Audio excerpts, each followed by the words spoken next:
me see what's out there. Hello and welcome to Home Media Minefield Presents Let's See What's Out There Plus, a weekly video stream and podcast currently focused on Star Wars The Mandalorian, which is available to watch on Disney Plus. My name's Keith Isles. I'm an independent filmmaker and lifelong enthusiast of film and television.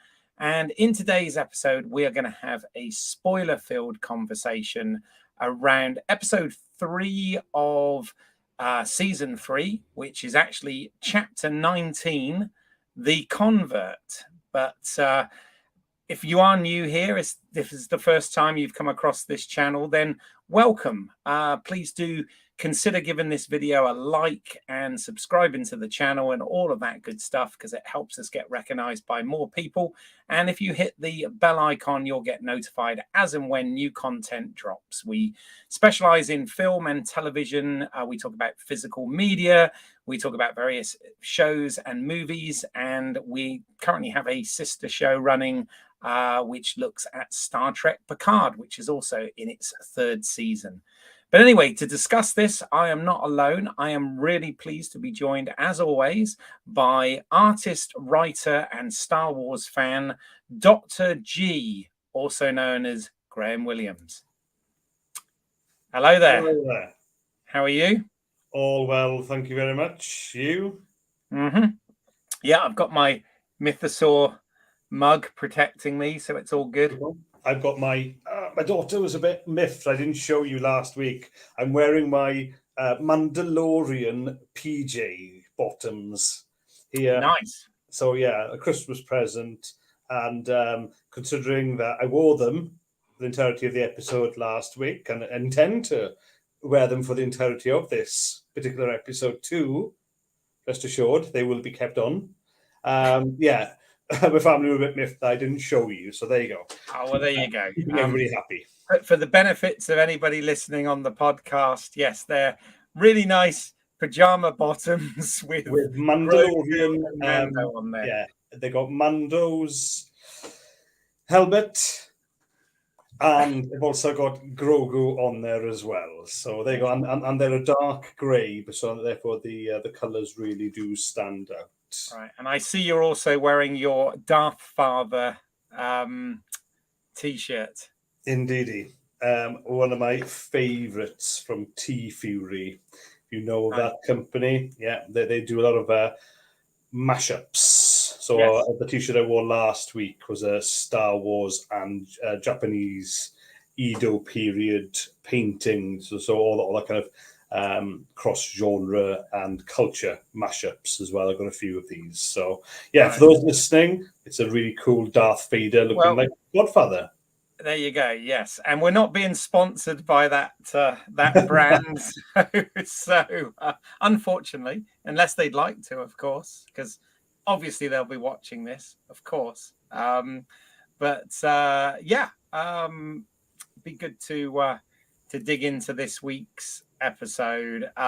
Anybody that is new to this, basically we have a very kind of loose agenda that we stick to. We give a brief summary of the episode, so it is spoilerific. You've been warned there. We obviously spoil not only this episode but previous episodes and everything that is sort of known of Star Wars. We then look at some of the production credits as we thank the makers. We look at Easter eggs and fun stuff like that, have a little bit of prediction and speculation, and then we really get into our thoughts and any nitpicks, etc.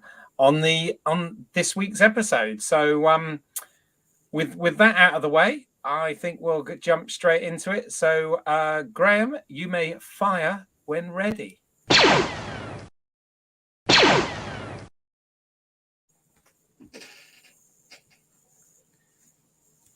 Chapter 19, The Convert. Still at the living waters, Bo-Katan ruminates, her beliefs rocked by the sight of the Mythosaur in Chapter 18. But between leaving Mandalore to return to Kalevala, does Grogu say his first words, "This is the way"?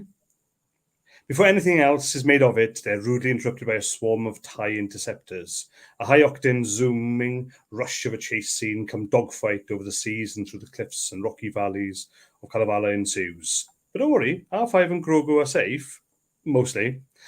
But this only proved a distraction from the bombing and destruction of Bo-Katan's castle. This adds a thick layer of mystery to the plot and begs the questions. Who are they and where have they come from and why? The secret somewhere is not Coruscant, where we spend the next half an hour or so of this episode without any Mandalorians. Instead, we delve into the new lives of Dr. Pen Pershing, he your former Grogu blood-stealing cloning infamy from previous Mandalorian seasons, and Elia Kane, she your former Moff Gideon underling and Imperial comms officer. This section of the episode is a major throttling back on the thrusters. Dr. Pershing misses being a scientist. Now living in an almost Cyril Khan of Andor-esque purgatory, he lives under the New Republic's amnesty program. So too does Elia. She is more experienced and takes Dr. Pershing under her wing. She nurtures his desire to return to his research for the good of the Republic.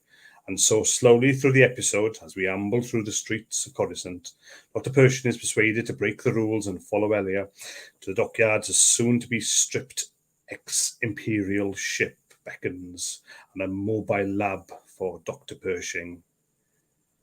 But no, not for him. No lab here. It's a setup, a betrayal. Elia double-crossed him, and when there's a gentle use by the New Republic of a mind flayer, could there honestly be one? Elia literally mind flays Dr. Pershing, a New Republic convert then. But then we jolt back to the Mandalorian. At the culvert, Din persuades the armourer that he did indeed bathe in the living waters, and so did Bo-Katan. Both are redeemed and re-enter the creed. This is the way. Cue end credits. There you go. An interesting episode and So. quite a lot to dig into there. But before we do, it's time for us to thank the maker.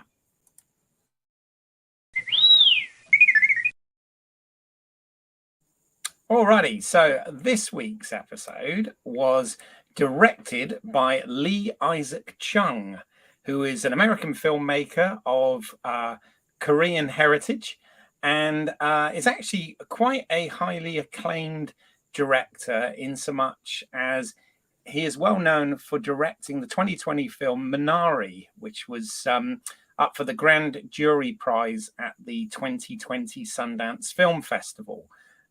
So, you know, it's great that Star Wars is sort of attracting these award-winning directors, etc. now.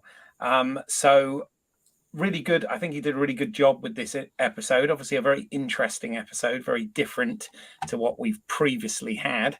The episode shares co-writing credits with showrunner and executive producer Jon Favreau, but also Noah Claw.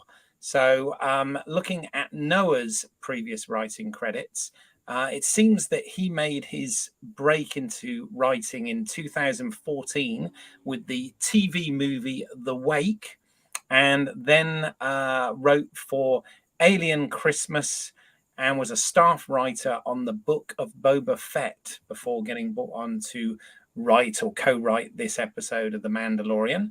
So good work there to hear new people again in the writing team. And then the other thing I wanted to mention, because I know definitely you mentioned this a lot last week, Graham, was the music, the composer for this series, which is Joseph Shirley. Obviously, Ludwig Göransson does the main themes for The Mandalorian, and I believe we've covered a lot of his work in our Book of Boba Fett series that we did. But Joseph Shirley, well-known composer now, some quite impressive credits to his name. If we look at what he's done in terms of composing, there have been things such as Bad Trip in 2021, The Mysterious Benedict Society TV series, Trolls, Holiday in Harmony, Jackass Forever, Book of Boba Fett, did some music on that as well. And most recently, which is currently still in the theaters now, he was the composer for Creed 3 in the, if you like, the Rocky spin-off series. So some good work there as well. We've got some things I want to point out about the music as well in this episode when we get to it. But that's a look at this week's main production credits. Excellent. All good? Yeah, no, absolutely. Right. Well, it's drink time already. We've whipped through that quite quickly today. So we're at time for some Bantha Milk Blue.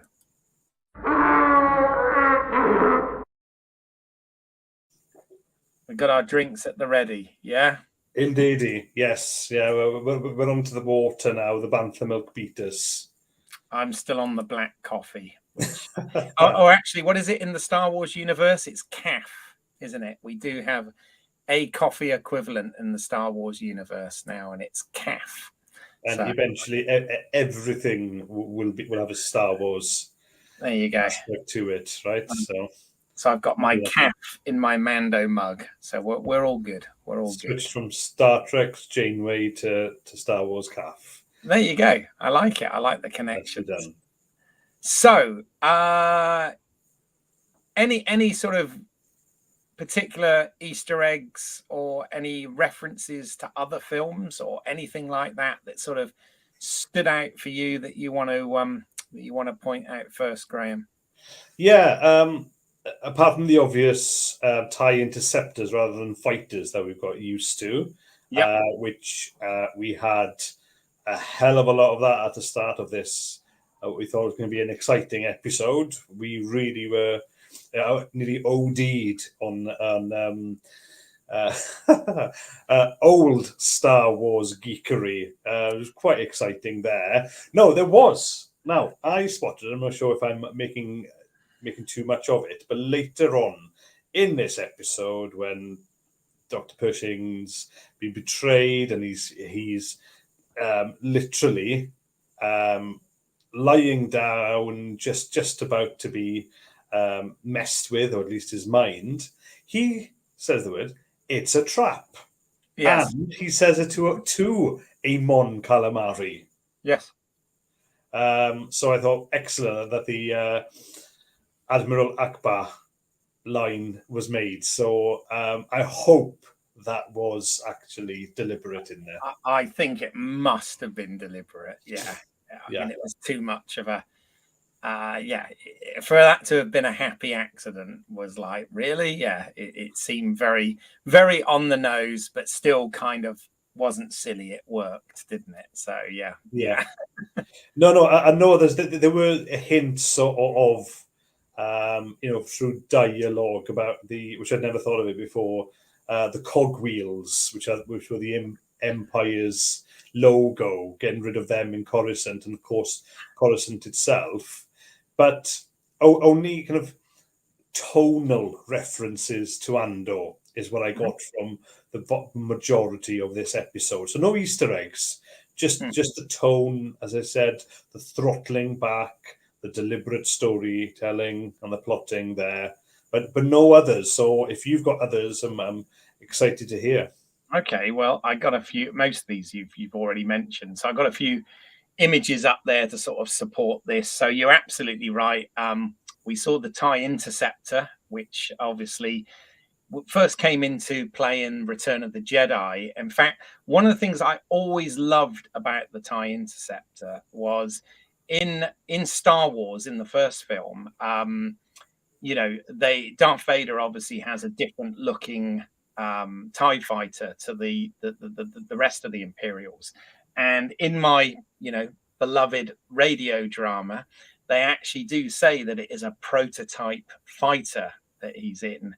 And I think in terms of design evolution, I always kind of like the fact that the TIE Interceptor looks kind of similar to what Darth Vader's TIE fighters were doing with the sort of angle of the solar fins, as it were. So it seemed like a really nice design evolution, and yeah, it was great to see them see them in this, because I think other than this, they've only been used in animation. I think they were in Rebels at one point, but obviously it's great to see the TIE Interceptor back in live action. We also got the TIE Bomber as well, which was famously introduced in The Empire Strikes Back, but we also saw them in that Night of 1,000 Tears flashback in last season of Mandalorian as well, which was cool. I've obviously got a picture of Admiral Akbar there, and it was for that very reason about the "It's a trap" line, which is great. And obviously we've seen Coruscant, a colourful Coruscant, because obviously we see a lot of Coruscant in Andor, as you mentioned, but obviously that's some 10 years before this, when it's still under Empire rule, and it's quite sort of monochrome looking. It's the sort of black, white, and grey, which the Empire is sort of famous as those sort of stripped out colours. And I just thought it was nice to see a sort of colourful Coruscant here, much the same as we saw at the end of the special edition of Return of the Jedi. So that was interesting. There were a couple of things that were audio, more audible things that I noticed. There was some diegetic music in this that I think was some music that was used in Force Awakens, one of John Williams' themes in that was actually used for diegetic music. And obviously that's not the first time they've done that. They did it with the Imperial March in Solo, a Star Wars story. So I thought that might be quite interesting to sort of point out there. Just trying to think whether there was anything else. Nothing sort of overtly stood out. There's a lot of things to comment on when we start sort of getting into our thoughts of the episode, and things that related. I mean, there were things that related to other films. I found that there were definitely tones of everything from Blade Runner to Terry Gilliam's Brazil, kind of motifed in this even with 1984 and stuff, kind of motifed in this, which I'm sure we'll get into. And then the only other thing, again, I put a picture here to remind me. I just thought it was quite interesting. They were having those sort of glow in the dark popsicles or ice lollies or whatever they were supposed to be. But I noticed that the one that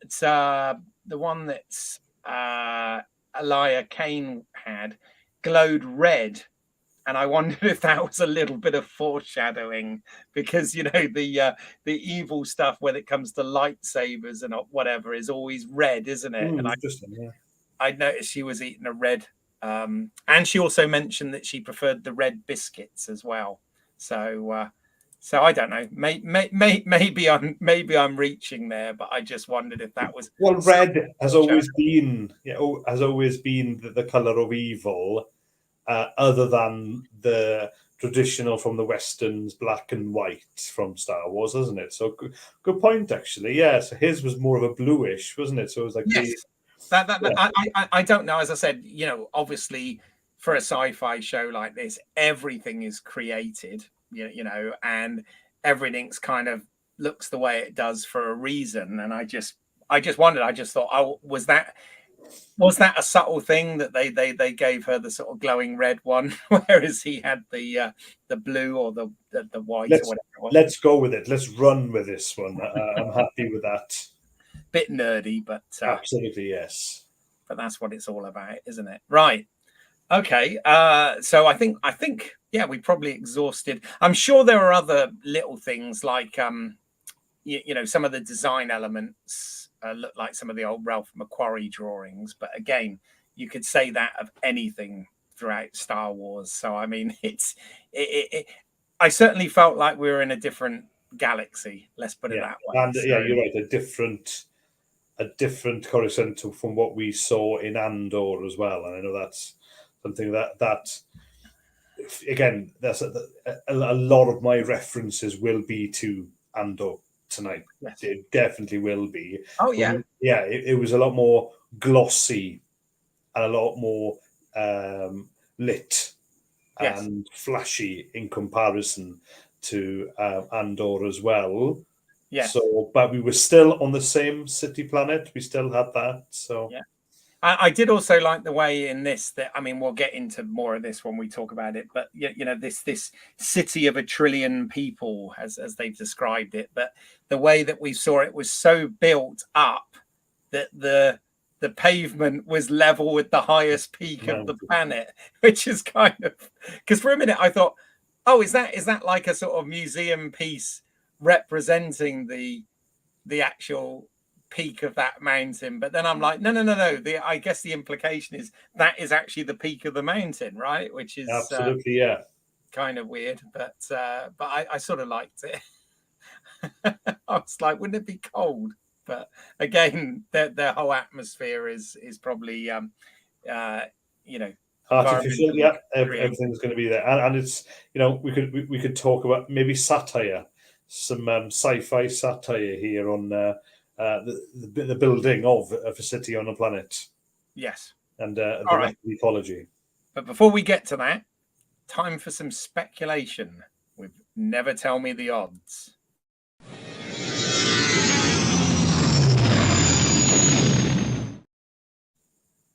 Or I've got a bad feeling about this, depending on your view. Do you have any wild speculations, Graham? Yeah, to be exciting, they'd have to be wild now, right? After this episode. No, I'm still sticking to my guns, even though I'm warping them a bit from last week, where switching back to the Mandalorians, it was a bit of a surprise. I wasn't expecting Bo-Katan to kind of be indoctrinated or enter the creed itself, but I still think that's where the main conflict of this series is going to be. Yes. I think that she, as I thought, would be the convert in this particular episode from the title itself. But I still think there's going to be some disagreements there, but also Bo-Katan's still, I think, going to go out and try and unite the Mandalorians. We've got the dark saber wasn't used at all. We still think, you know, that's still in play, as it were. So there is that. I still think there would be more of Grogu's growth as well, but a little bit of a change this time because there was a hint at his first words being, "This is the way," and some small acknowledgement of that. So maybe he will be actually, rather than become a Jedi, he will be a Mando Jedi. So that may change. So we'll see how next week goes. So that's wild speculation. You'll have him helping Bo-Katan, maybe. I don't. So if you want to really throw it out there, there's definitely something going on there. However, I was again surprised because we've got this, you know, this departure from Mandalorian into the into X. Imperial people killing each other. Effectively, that's what happens. I'm not expecting that to carry on. I'm thinking this was a one-off. My wife thinks differently. She thinks that actually it would, because otherwise it would be a waste of an episode. She says that it would be a waste that all this story would be there. But I think actually it would be a one-off. So yeah, so I think it's going to be the first time. No, maybe. You know, again, there's a lot of unpredictability, but I think the most predictable is that the Mandalorian creed, faith, and fights are going to be all central or local, at least tribal still. Okay, so you think we could have the Grogalorian, by the end of the series? Yeah, absolutely. Yeah, Jedi Grogalorian. I like it. Well, I mean, I've got thoughts here, so I'll go into my wild speculation. Obviously, I had none last week, but this week has made me think a little bit. So I do think that they're trying to set something up with this, because both Bo-Katan at the beginning, when the Imperials show up, mentions that she'd been avoiding an Imperial warlord. And obviously, Elia Kane is kind of, there's been hints. They when they were sat around the table, they talked about the fact that Moff Gideon may have actually escaped on his way to his sentence, etc. So there was some sort of talk around that. But is there a bigger bad behind Moff Gideon? And I'm just wondering whether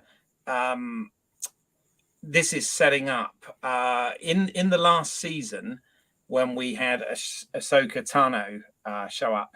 One of her first lines was, "Where is Grand Admiral Thrawn?" And Grand Admiral Thrawn, I'm sure loads of listeners know this, but just for any background, Grand Admiral Thrawn was a character that was created by author Timothy Zahn back in the 1990s for a sequel trilogy of Star Wars novels. Many think, a better sequel trilogy than the one we ended up getting. But in that, there was a character called Grand Admiral Thrawn, which has since been put into canon because they've used this character in Star Wars Rebels, and they used the likeness of the character from the artwork on those Timothy Zahn novels. So, this character's got sort of blue skin and red eyes and swept back hair, and wears a sort of white Imperial uniform. Now, in Star Wars Rebels, he was voiced by Lars Mikkelsen. And I'm just wondering whether in the live action version, will they do like they did with Katie Sackhoff and actually have Lars portray a live action version, or will they recast it? No idea. Lots of speculation around that out there on the internet. But I did wonder today, when I was watching it, whether this was potentially setting up this character to come into live action in the sort of Favreau, Filoni, Star Wars universe that now takes place post the original trilogy. So I don't know. Do you have any thoughts on that, Graham? Do I sound nuts, or do you think that could indeed be a possibility? Oh, Keith, I'm not going to call you nuts to your face. I'll wait until we're off air, mate. Yeah. No, that's decent speculation. I'm totally unfamiliar with this trilogy of books. Oh, are you? Oh, wow. Okay. Yes, and I've literally noted these down now, so these will be going onto my list to read. Yeah. No, it was the novel I've read is the one in between Empire and Return of the Jedi, the one that had that was 1990s as well. I'm trying to remember the name of it now. It's not coming to me. Which one? Sorry, the one that took place where? Between Empire Strikes Back and Return of the Jedi. That would be Shadows of the Empire. Shadows of the Empire. That's it. Yeah, I know there's some merch and toys that made of that. And I remember reading that when that came out years ago and thoroughly enjoying it. And I can't watch Empire Strikes Back and going into Return of the Jedi without that. Anyway, back to this. Yes. They've done it before, and they can most definitely do it again, especially Dave Filoni as well. So I don't think it's wild speculation. Again, just because I'm unfamiliar with this particular character, you're right. He has been mentioned, and why mention him if he's not going to come in? But the only caveat to that, though, is we know we're going to have a spin-off Ahsoka Tano TV series. Yes. So maybe they're waiting to use him in that. Yeah, but I mean, bearing in mind that the Ahsoka series all sort of takes place around the same point as this in the timeline, I believe, because obviously we saw her last season. So yeah, you know, I know they kind of want it to be a bit of a shared universe on these shows that Favreau and Filoni are doing. But for the benefit of anyone not watching this on YouTube and listening in, those three novels are called Heir to the Empire, Dark Force Rising, and The Last Command. Those are those three. They're totally non-canon. They are considered legends now, Star Wars legends. But there was that awful, you know, the sort of lost years, if you like, where in the 90s there was no Star Wars, you know, for a very long time. And this was the sort of the only thing was the expanded universe with the novels, and these sort of kicked off. They weren't the first expanded universe novels. There were some that came out during the original trilogy, but this was what sort of kicked off that next wave of expanded universe, and sort of went on right the way up to the Disney acquisition, really. And then at that point, they were all considered non-canon and legends, but as I said, they've cherry-picked certain things from it, and this was one of the characters that they took just because of his popularity. So they took the sort of backstory and likeness, and as I said, has put it into so far just the animated shows. And I believe there are some canon novels now that feature the character as well. Yeah. Well, the villains always get their popularity, don't they? So some of maybe the cool or maybe geekier heroes, but no, it's usually the villains that we remember, right? Yeah. Yeah, having been in a Comic-Con recently, there was a lot of people trying to be the Mandalorian, but there's a fair few villains lurking about, to tell you. Right. No, it's cool. I mean, you know, and as I said, this guy looks pretty cool. And is quite an imposing figure. He's like a military strategist. So he's very smart and works things out, you know. Yeah, because you know, if we're going to get more of Elia Kane, maybe, you know, she is a mole in the New Republic, because I was thinking, which we'll get into, that actually she was a convert to the New Republic, but potentially, you know, that's an in for other villains, or the Moff Gideon villain anyway, to come in there. But we'll see. We'll see. It's an interesting one. I mean, I think the Mandalorian one, that's the one that interests me the most as well. Yeah, no, absolutely. Because we're learning more and more each episode of the Creed, the split. You know, we're getting a lot more kind of history lessons, even though it was in a galaxy far, far, far away, a long time ago. So effectively, yeah, we're getting a proper history lesson here, aren't we? So yeah, and the Mandalorian is one that interests me the most. Exactly. And of course, Elia Kane was in the previous season of Mandalorian, but she was, you know, she was basically Moff Gideon's communication officer on his ship, and I don't think she was actually given a name at that point. But these days we call them marketing. So indeed. Well, shall we sort of get into it now from a certain point of view? Okay.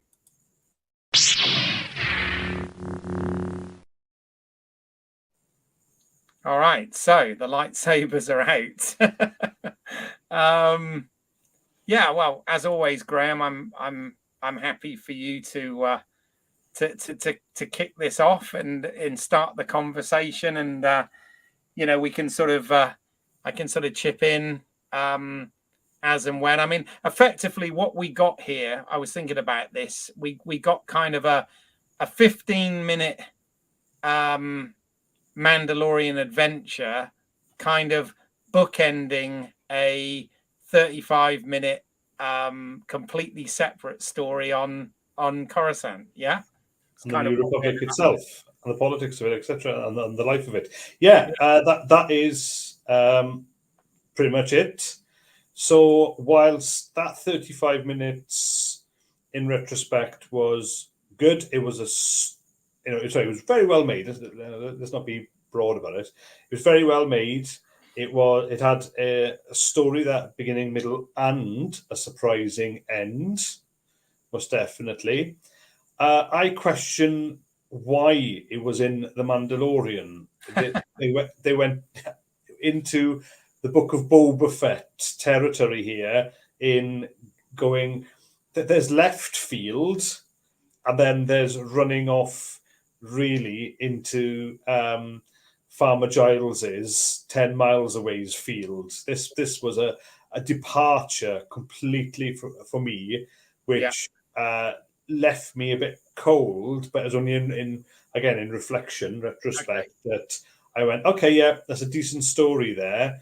From what we had with the first few scenes, that opener was electric. It was absolutely amazing. It was a real buzz, with the TIE interceptors coming in. It was a chase first, then a dogfight. It was just awesome. All right, I'm going to go back and watch that a fair few times. I'm going to go back to Andor, and I'm going to watch all the cool Star Wars, zooming about, lasers in space, dogfighting. I love it. Yes. I can't not yet love this 35 minutes, so I'm going to pause there in a sec and let you throw into that, because I'm just talking obviously about the episode as a whole, right? Yes. Now, I mean, just to chip in there, and I don't know this for sure. This is purely, again, my own behind the scenes speculation. I've not read this anywhere or anything, but what I imagine might have happened here was, I know at one point Jon Favreau and Dave Filoni were considering, and I think Kathleen Kennedy even announced it, a show called Rangers of the New Republic, which was going to feature Cara Dune as one of the main characters.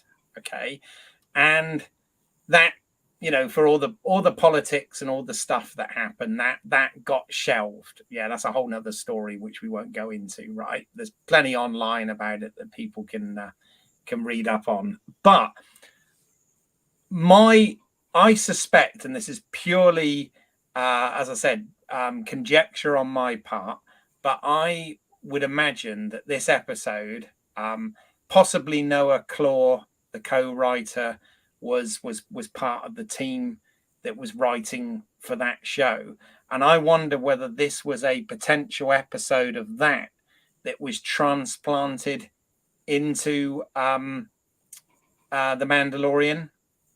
And the only reason I wonder that is what it's doing is, of course, fleshing out the New Republic, and there's always that big question about when we get, I know it's still another 20-25 years away, but by the time they get to the sequel trilogy, we've got the First Order in, we've got, somehow, spoilers everyone, but somehow Palpatine returned, which again I think is just complete nonsense, and all of that stuff, right? But we never really got any answers from that sequel trilogy as to sort of how they got to that point. And I'm wondering whether in this episode the talk about cloning, the seeing that there are cracks within the New Republic and all of this sort of thing is what eventually, and obviously we're seeing that the ships and the technology are basically being scrapped and whatever. It just makes me wonder whether this is some way of trying to set that up to sort of make some sense, and whether that's going to then feed into things like the Ahsoka show, which is planned and whatever. But I don't know. This is, as I said, pure ramble from my part, and I realize I am rambling, so I'll shut up. I'd go back to what I said, questioning why is it in Mandalorian when they had such a great story building up. We always harken back to the first season of The Mandalorian, that out of nowhere high quality Western versus mixed with Lone Wolf and Cub type storytelling, and were brilliant there. They've got a heck of a steep job to make sense of the last trilogy, you know. And if they're going to fit that into Mando, I think they're going to lose a lot of viewers and a lot of fans by doing that. Yeah. It's not that they've got a formula. I hate using that term, but they really do have some, great characters and a great setting that is Outer Rim as well. So why can't we stick to those stories and keep it simple, stupid, and leave all of this separately? Because, Disney's got a streaming service that can take a 35-minute episode, a one-off maybe, or a string of one-offs into like a miniseries, or even just an episodic series. As you know, with this, we had the 35-minute episode, and they can stream that. They can package that up nicely. Why shove it into this particular storyline, right? Good question. I mean, that is the real thing, is why. I'll be honest, I don't really understand creatively behind the scenes what they're doing here with this. And the reason I say that is this did break the formula, there's no doubt about it. One of the things the Mandalorian has been criticized from the beginning is being extremely episodic, which I don't necessarily think is a bad thing. And this is kind of broken that. But I have to say that for me, and I've ranted on about this on our coverage of the first episode of this season, so I won't harp on it too long here. But I don't understand what they're doing. And the reason I say that is, we had those two bizarre episodes in the Book of Boba Fett, which resulted in a really, really poor season opening for this. And apparently, again, I don't believe everything I read, but I know that apparently the viewing figures, Disney Plus are quite worried because the viewing figures for The Mandalorian season 3 have been incredibly poor, if various internet sources are to be believed. And so obviously we had that terrible first episode, and I still think that first episode was god awful. And then we had last week, which was a step in the right direction.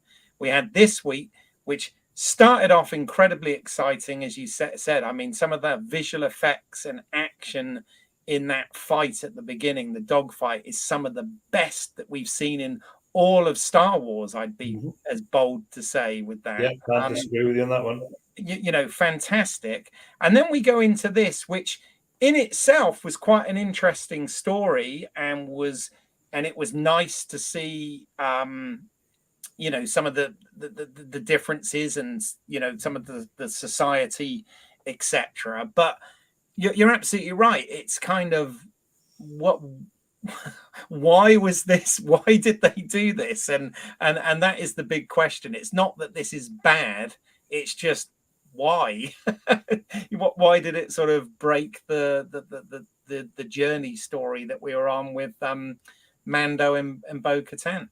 Yeah, I mean, it's right. Maybe it would be a waste of an episode that this isn't going to continue, and we just have to suck it up if it does, because we've been surprised before. We were surprised by Andor, different team, granted, but still all under the Disney Star Wars umbrella. So that we could have some surprises there. But again, personally, subjectively, The Mandalorian, Grogu, that storyline, those characters, and that quote unquote history is really where my heart lies, and this doesn't so much. Well, yeah, and you'd think a show called The Mandalorian would be focused on that, wouldn't you? So it is. This one is a real puzzle. I have to say, I probably enjoyed it more than I did the previous two episodes. This is where I'm starting to sort of think, oh yeah, this is going somewhere interesting. But I like you, I'm puzzled as to why they've done this. One of the things I found quite interesting as well about it was the fact that the way the New Republic is being portrayed here is not okay. It's not as extreme and as fascist as the Empire, but it's also not exactly liberal and free, is it? You know, one of the things I found quite interesting, because this has happened quite a bit in cinema and television recently, is we've had various movies and TV shows which have sort of focused on the uber rich, privileged people that are completely disconnected from reality. I'm thinking just off the top of my head, films like The Menu and to an extent Knives Out, and they're kind of doing it on the TV series You at the moment, which this time takes place in London. And yeah, you know, the people that they had following the sort of TED talk that Dr. Pershing did, you know, that sort of didn't really know what the difference between the Empire and the Rebellion were back in the day, and you know, just seemed so like you know, cut off from everything. And like I said, there was some parallels in this episode to Brazil and films like that as well. So I mean, it's kind of interesting that they're showing us that side of things. And you know, even the interrogation, well, not really interrogation, but the counseling that the droid was providing. You know, it sort of reminded me of the scenes in Blade Runner, you know, with where they were doing the tests and stuff. But I mean, it's not a you know, everybody's referred to as an alphanumeric number. Again, it's a bit THX 1138. One could say. Yeah. But yeah, it's very interesting that they've decided, you know, from our sort of mythological quest with the Mandalorians, that we've sort of branched off into this, which is, yeah, it's sort of high society and you know, people programming. The other thing, the other parallel with Andor, and I'm sure you picked up on this as well, is when we see Dr. Pershing at work, it kind of reminded me of Cyril. Yeah, I mentioned that earlier. Definitely, he's in his own purgatory. Yeah, he doesn't want to be in that office job. He doesn't want to be there, literally, whatever it is, in Star Wars time, 9 to 5, just punching numbers into a computer. So a Brazil-esque computer too. That was thinking about it. That was another Easter egg that I completely forgot about. So the data discs that he had on his desk were the same as the disc that Captain Antilles hands Princess Leia at the end of Rogue One, which has the Death Star plans on them. Okay, kind of the similar technology, I guess. What about the biscuits? The biscuits were fun, weren't they? Yeah, I don't know. Were they nice? Well, they certainly weren't Jammy Dodgers, and they weren't cream crackers. We know that for a fact, anyway. But no. They had, you know, just taking it back to what you said about the, you know, getting into the New Republic. Yes. A new society coming from an empire that subjugated everyone, unless you were evil and somebody who wanted to crawl up and basically just be as the emperor. So that, well, yeah, it's not going to be perfect anyway. And B, in Star Wars now, and in this way, I genuinely can't care. I don't care. I read the news when I can, so I know and I've grown up and I've read about, intelligent enough to know about government. But you're slamming government now into Star Wars. Now, with the first trilogy, so no, oh God, it's all confusing now, isn't it? Not the trilogy we grew up with, not episodes 4, 5, and 6, but 1, 2, and 3. There's a lot of politicking, a lot of talk, and I was I was just bored out of my gourd. It was looking lovely, and there was some cool spaceships and some amazing John Williams music. But all the rest of it, I just haven't gone back to 1, 2, and 3. Right? Yeah. You but mean you're this- not interested in trade federations, Graham? What? Maybe when I'm 60 years old, retired, and I've got a spare couple of days just to go through it. Yeah, it'll be lovely. No, Keith. Yeah. No. High adventure, brilliant. Bring it on. Grew up with that. Fantasy. Yeah. The Why space. not? It's a fantasy. It's a distraction. Great. Yeah. Love it. All over it. Buy the merch.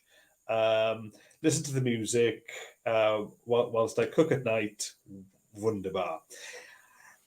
This stuff, no, it's going to switch me off, and I'm going to go find something else to entertain me. Yeah, don't get me wrong, Andor crept into this, but there was a lot more intrigue, spycraft, Star Wars where it was deserved, and yeah, it was more a thriller. This was a neat story here, but that's as far as I'll go with the Yeah. the politeness now, and then the I mean, here you kind of got a bit of a thriller story, but whereas I've heard, again, you and I both loved it, but I've heard Andor criticized for its sort of lack of droids and alien characters and all of this, and this you kind of got both there. So you had sort of more of a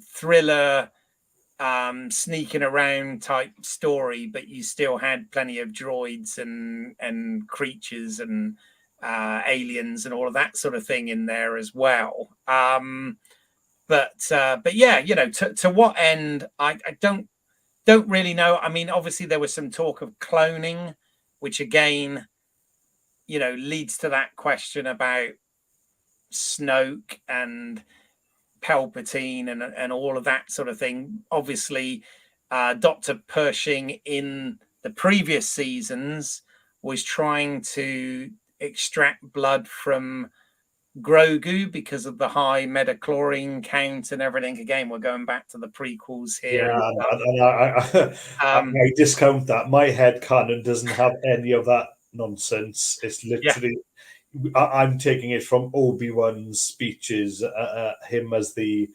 wizened mentor of Luke from Star Wars, and then Yoda again in Empire Strikes Back. That's the Force. That's the Taoism that I go with, not the actual, you got a high iron count.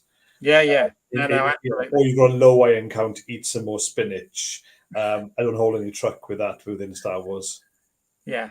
I did also, I mean, one of the things, again, a little sort of design thing I liked is obviously he was doing his Star Wars TED Talk at the same place as the meeting between Palpatine and Anakin in the prequels. But I did like the fact that, Star Wars has always been about holograms, and I like the fact that rather than having screens, they had holograms of him doing his talk as well. I thought that was, all the design aspects I like. One of the things I noticed as well, which did kind of make me laugh, is when they were trying to evade the ticket droids on the transport. We're back to that Star Wars trope about no safety railings. Because I was like, what? They're just gonna sort of jump across this. Again, it's like we've seen in westerns and stuff, but it did sort of make me laugh that in an advanced society like that, they didn't have sort of any safety measures on that. But you're not, as they don't have on the London Tube as well, and those people who do hop between carriages and they do take their lives into their own hands, because you can do it. I think the real giggle in this one is that whilst they're jumping between carriages, while we're on the subject, the droid comes along, presses a button, and shifts the actual flooring closer together by a few inches, so he just walks across rather than jumps across. I thought, well, what's the point of that? But it was safety in mind, I suppose. So I'm sure some of the writers had a bit of a giggle on that one. Yes. So you'd rather talk more about the beginning and the end of this episode? Yeah. Yeah, we've spent 35 minutes talking about something else. No, Yeah. the Mandalorian bits again. That because it was such a wallop to the character of Bo-Katan last chapter, and this chapter we start there. I thought that was an excellent way to begin an episode. Yeah. It was right. It was practically the same minute or second that they were there, and because you can't see Katie Sackhoff's face, but from the character and the body position and the fact that she is in deep thought after what she has just seen, and her whole belief system has been turned upside down. Yes. Which then goes into the final scene, the bookended scene where she is accepted into the creed. Yes. And again, there is something there to play with, most definitely.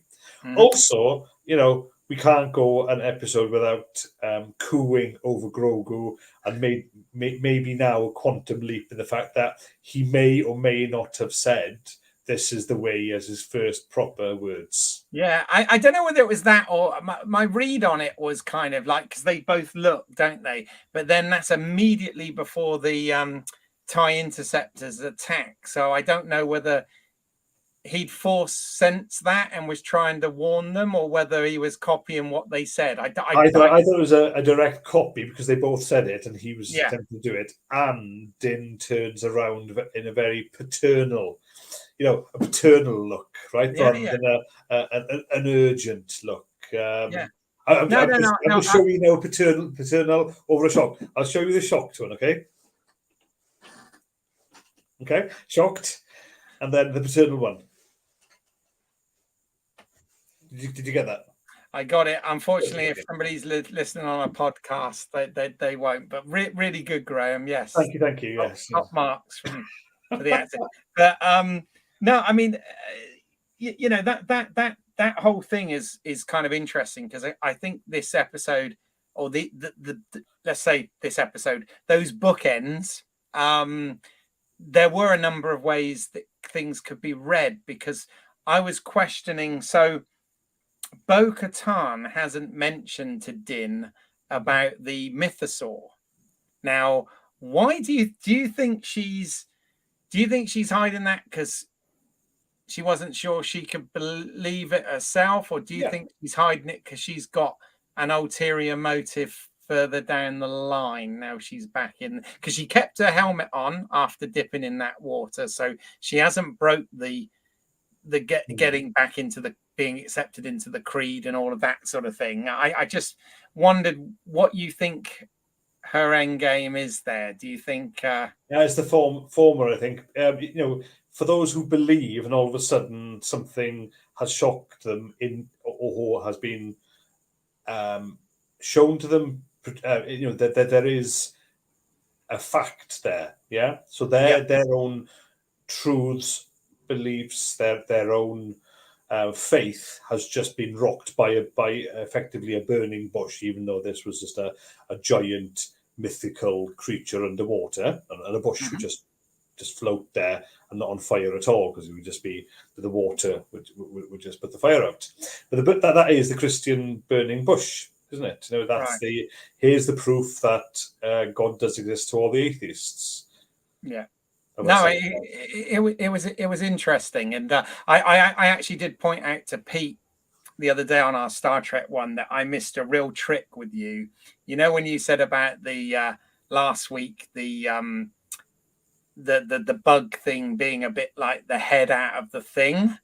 Yes. And I said Bo-Katan should have turned around and said, you've got to be effing. Well, of course, the F would have been frack, right? Because it's Katie Sackhoff. Would have been different universe, but yes, it would have been. And she proved in that first 5 minutes that she's as a kick-ass pilot as Bo-Katan as she was as Cara Thrace Starbuck. Yeah, fair play. She was. Yeah.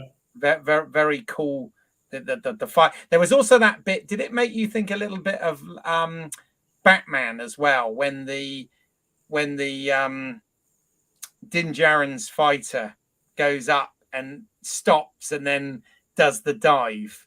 No, no, I was more, yeah, because I didn't, to be honest with you, but I just thought it was really cool because you've seen it in some aspects. Christ, well, what do we see? What did I see it recently? Oh, it was Blue Thunder. You know, Oh, the impossible helicopter going upside down, coming yeah, around, and then blasting. What's his face? yeah. Yeah, Malcolm McDowell and that way. Yeah, so Roy Schneider and Malcolm McDowell. yeah, it'd be more that really than. But no, I didn't get that. But on relooking, I'll have a look. No, it's just one of those cool. We're back to Din Djarin being intelligent and cool under pressure to be able to switch it around, come back, blast, and destroy a TIE Interceptor. That was so good. I mean, that whole to me that whole bit completely blew away the scenes and the visual effects in the first episode. You know, like this for me was way more impressive, and the action again. Something that obviously I say this because Favreau obviously directed Iron Man. What I thought was quite interesting was when Din lands on the platform after jumping out with his jetpack, rather than having a sort of Iron Man or Black Widow sort of perfect superhero landing, which is sort of become a thing so much that in the Black Widow movie they actually bring attention and make fun of it, And don't Deadpool too. they? But he kind of is a bit more. He lands, but it's a bit more clumsily, and it's almost like I was thinking in my head. I sort of equate it as the difference between Indiana Jones and James Bond, because I always thought, you know, they're both ultimate action heroes, but Indiana Jones is tough, but he's a bit more scrappy and a bit more sort of clumsy when he's fighting, yeah. Whereas James Bond, obviously a trained assassin and everything, does everything a bit more cool. And I kind of thought to myself, that's like the difference between how Din Djarin lands and how it's a good point, because if they were making this 15 years ago, you would have had the cool landing, right? Now it's passe, so you couldn't have, and it brings a bit of realism plus a bit more to the thrill. You know, is he going to make it before? You know, because he's a bit clumsy. He has to get into his own ship to blast off, and those TIE interceptors are coming in fast, so it just adds to that. But good point. No, I think it would have been too on the nose. I think it would have been too. Yeah, it would have been pulling right into another universe there. I know they've done it before with some dialogue, but it's they tried to go for the comedy as well with R5 being thrown about. Yes, yeah, especially when Bo-Katan drops the ship, doesn't she? And they have that zero gravity moment, and that was. I mean, all of that, fantastic. Looked fantastic. Great to see TIE interceptors and TIE bombers, and all of that aerial action was great. And they kind of accepted her into the creed at the end. Quite, I mean, it was like, well, you've done it. You've dipped yourself you've bathed in the waters. So, and you haven't taken your helmet off. So there you go. Yeah, I think that's partly where the conflict's going to be, because they are so fanatical in their creed, and especially the armorer. She's logical. It was, you've done one and you've done number two. That means that's it. Tick tick. You are now a part of our religion. So anything that changes now is going to go against her. And obviously, she is the high priestess. She's the one who commands all the other Mandalorians in this creed. Any other Mandalorians are not. So again, I think that's the smart way they're going to take it, and where they take it and how that develops will be exciting to me. Hopefully, it's not predictable as it goes on, but I think that's where it's going to go. anything else around the New Republic and delving deep, having an Andor-esque deep dive into that. Not sure if I'm going to be that interested. So is it fair to say you have kind of mixed feelings about this episode then? In a nutshell, yeah. Although it kind it made me want to go back and watch Andor. What doesn't really, but because it had so many parallels. Although good point on Brazil as well. It's one of my fave movies, that one, and even the having a look at the aesthetics of where they live and all this to Brazil. So Brazil's now on my list for me to go watch on a given weekend soon. Mm-hmm. But I mean, it certainly isn't a positive thing, is it? The New Republic is not. That's a flawed society, isn't it? It's going to be. You've had an empire for decades crushing everybody, and all of a sudden, you've got a power vacuum. Of course, it's going to be. It's not going to be filled by angels, is it? No. A lot of people coming out of the woodwork, and of course, there's profits to make all the rest of it. All fine and well. We know this. We know this happens in real life, but in our fantasy world, yeah, just give me some guys who run around, fly around, in wearing helmets, shouting, "This is the way." That's where I'm at. Give me some hardcore Western Japanese samurai-esque action. That's my interest. Yeah, no, which is fair, and that was a lot of George Lucas's interest as well. So yep, all the way from Kurosawa, definitely. Yeah, no, definitely. Okay, is there anything else you want to add then, Graham? Not this week. Okay. We've exhausted a lot of that, haven't we? Yeah, we have. Yeah, no, it's been interesting. I had no idea where we were going to go with this today, but yeah, very interesting. All right, time to use the comm link.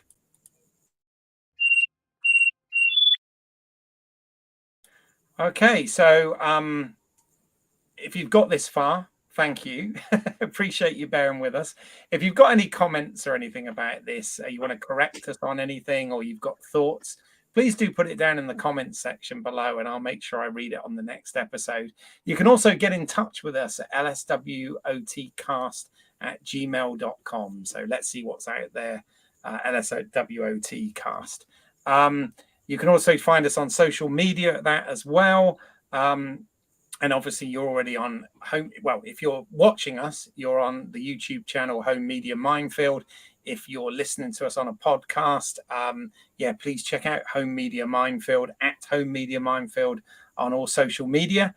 I do have another channel as well called British Isles. That's EYLES, as in my last name, which is a channel where I've got some of my more creative work. I've got some short films, etc. on there.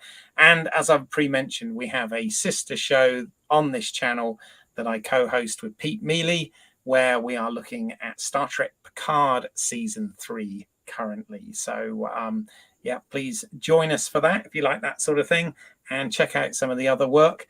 Just a couple of thank yous as well. I want to thank Ryan Holloway for our Let's See What's Out There logo, and Neil Myers for our theme music on this. So please check out more of their work as well. Well, Graham, that just leaves me to say thank you to you for being a great co-host. And I do love this, that we don't talk about any of this until we hit the record button. And even though I'm dying to do that, I'm dying to text, but no, we are disciplined. Very disciplined, absolutely.